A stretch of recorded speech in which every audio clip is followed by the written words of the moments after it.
Hello बच्चों, आज का हमारा टॉपिक है electric field due to a point charge. सबसे पहले तो आप जानते हैं कि कोई भी चार्ज पार्टिकल है वो एक सोर्स होता है, चार्ज का एक सोर्स होता है। इससे इस चार्ज पार्टिकल की वजह से इसके चारों ओर इलेक्ट्रिक फील्ड डेवलप हो जाता है। और अगर हमें इसके वजह से, इस चार्ज की वजह से जो इलेक्ट्रिक फील्ड है किसी पर्टिकुलर पॉइंट पर अगर हमें फाइंड करना है तो हम कैसे फाइंड करेंगे, इस चीज़ को हम आज इस वीडियो में हम देखेंगे। उसके लिए हम कैसे एक्सप्रेशन हम निकाल सकते हैं। तो सबसे पहले यहाँ पे एक क्वेश्चन इस तरह से दिया हुआ है कि obtain an expression for the electric field intensity at a point at a distance r from a charge q, what is the nature of this field. तो यहाँ पे एक चार्ज पार्टिकल है q और इसके वजह से, इस चार्ज पार्टिकल की वजह से electric field intensity at a point at a distance r हमें निकालना है। इस पॉइंट चार्ज के वजह से r डिस्टेंस पे, सपोज वो पॉइंट p है, यहाँ पे p पे क्या इलेक्ट्रिक फील्ड इंटेंसिटी होगा वो हमें फाइंड करना है। तो चलिए कैसे फाइंड करते हैं। Electric field due to a point charge, a single point charge has a simplest electric field as shown in figure. Consider a point Q placed at the origin O. We wish to determine its electric field at a point P at a distance r from it. For this, imagine a test charge Q naught placed at point P. According to Coulomb's law, the force on charge Q naught is F vector F equals to 1/4 pi epsilon Q by Q naught by R square R cap. यहाँ पे मान लेते हैं कि eight point P पे एक test charge रखा हुआ है Q नॉट। एक टेस्ट चार्ज है ये Q नॉट जो कि पॉइंट P पे रखा हुआ है एट डिस्टेंस R पे, जहाँ पे हमें फाइंड करना है इलेक्ट्रिक फील्ड इंटेंसिटी।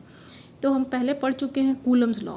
तो कूलम्स लॉ पे यहाँ पे हम पहले फोर्स फाइंड करेंगे कि इस पॉइंट पे इन दोनों के वजह से, इन दो चार्ज के बीच अगर दो चार्ज रखे हुए हैं तो उसके वजह से एक फोर्स इनके बीच में लगता है, वो फोर्स कितना है।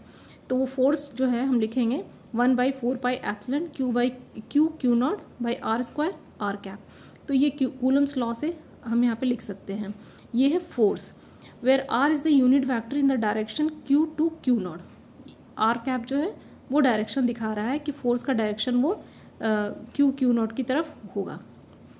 Electric field at point P is, अब इलेक्ट्रिक फील्ड हम कैसे फाइंड करेंगे कि इलेक्ट्रिक फील्ड को हम डिफाइन करते हैं कि फोर्स पर unit test charge.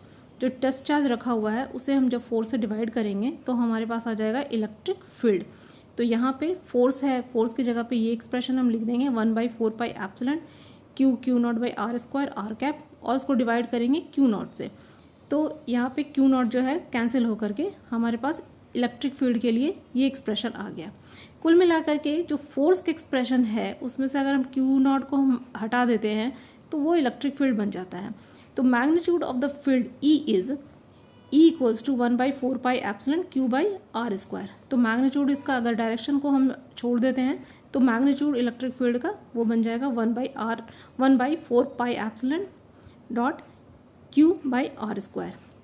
Clearly, E is proportional to 1/r square. This means that at all points on a spherical surface drawn around the point charge, the magnitude of E is same and does not depend on the direction of r. Such field is called spherically symmetric or radial field. That is a field which looks the same in all direction when seen from a point charge. तो इस तरह से एक spherical surface भी यहाँ पे एक बनता है जिसमें कि जिसके पूरे सरफेस पे इक्वल इलेक्ट्रिक फील्ड होगा, क्योंकि ये जो E है वो प्रोपोर्शनल है 1/r स्क्वायर के, और r जो है वो डिस्टेंस है सरफेस का सेंटर से। तो ये एक स्फेरिकल सरफेस यहाँ पे एक बना रहा है, सोर्स जो चार्ज है वो Q, और जिसके की सरफेस पे इक्वल चार्जेस वहाँ पे डिस्ट्रीब्यूट होगा। तो इस तरह से हम इलेक्ट्रिक फील्ड का एक्सप्रेशन हम फाइंड कर सकते हैं। अब इससे रिलेटेड जो न्यूमेरिकल प्रॉब्लम है हम वो नेक्स्ट वीडियो में करेंगे।